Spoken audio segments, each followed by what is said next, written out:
we have it's a convolutional layer, the network structure, convolutional layer, and then max pooling,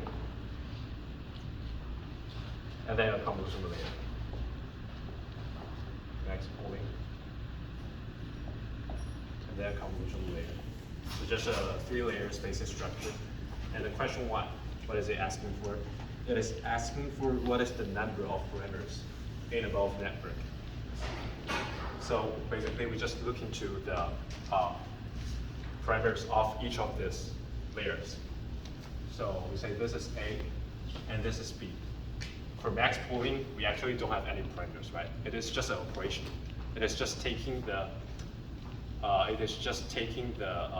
max element out of the window itself, the square itself.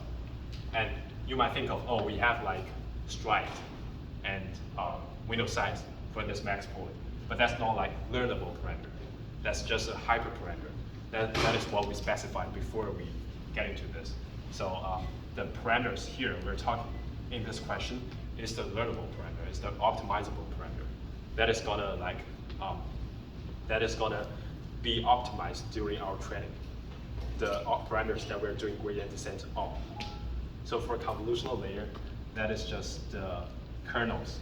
So kernels that contains a lot of numbers. That's optimizable, and that one is what we're gonna do the gradient descent on.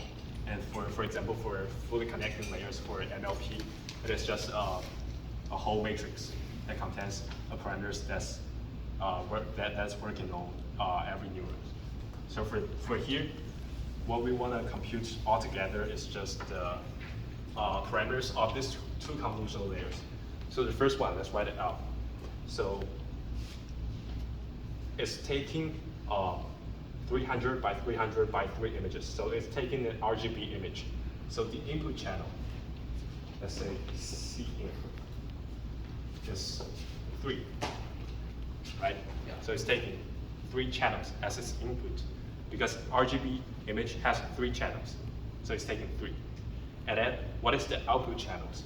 The output channels is the number of kernels.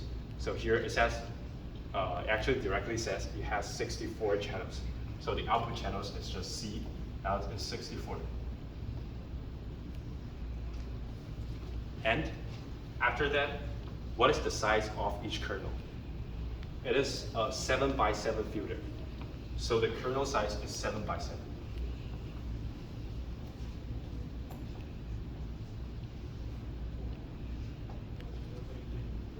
So how many parameters we have in total?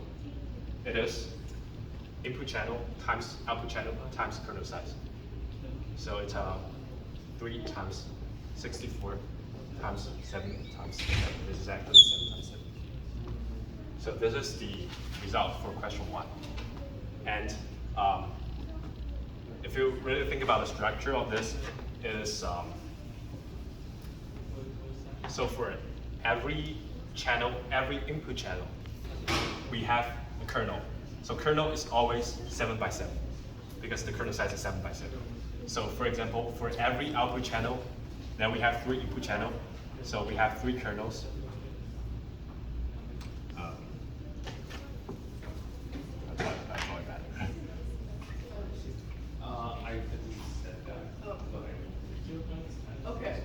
So this is for an output channel.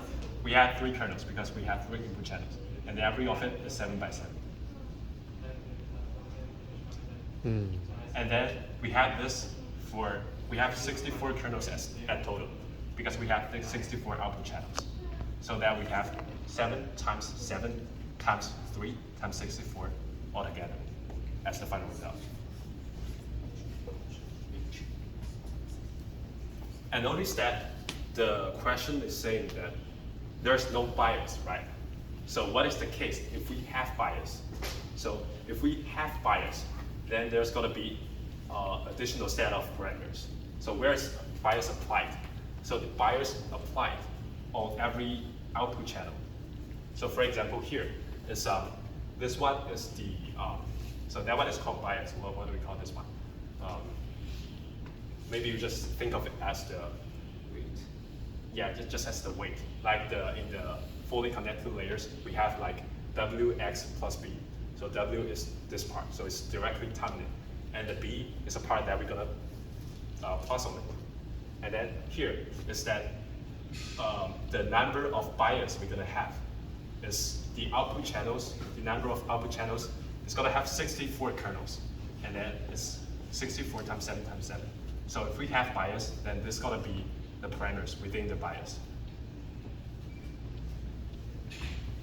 So basically, the whole story, if we have bias, is that we first do this. It first gonna do a convolution on the kernels we have here, and then it's gonna be 64 channels, 7 by 7 part, whole part, and then we apply this kernels of the same shape, and then we just plus this kernels on it. So that it's going to be of the same shape. Yeah, this is a longer story, but in this question it says we don't have bias. But if we have bias, then just plus this one. And then for Is it plus stuff? So you would add on 64 times 7 times 7 to the product. yeah, of if you 7. have bias, you just plus these two together. Okay. So just add these two together. And then for the second convolution layer, we just do the same thing. And then we find the input channel, output channel, kernel size, we time them together. So for 2 is input channel is 64 because the output channel of the last convolutional layer is 64. And the max pooling is not changing the channel. It's only changing the image size within each channel. So the input channel of the convolutional layer number 2 is 64. Output is 16. And then kernel size is 5 by 5. So this is for convolutional layer 2. And then if you have bias, you just add this again.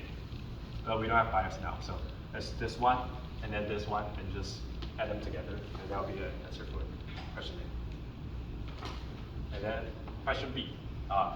Any question for question A? Great.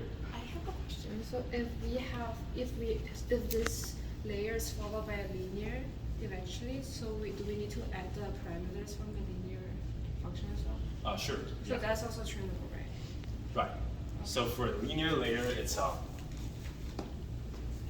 nothing but just a big matrix, right? So the input channel and the output channel all together, for example, input channel is 7, output channel is 8, then it's a 7 by 8 matrices. Yes. Yeah, but for that part, I think based on the question, I don't know. Yeah, I cannot think of like a very simple example here, but basically that one is easier, so probably you'll get a better idea. So we need to include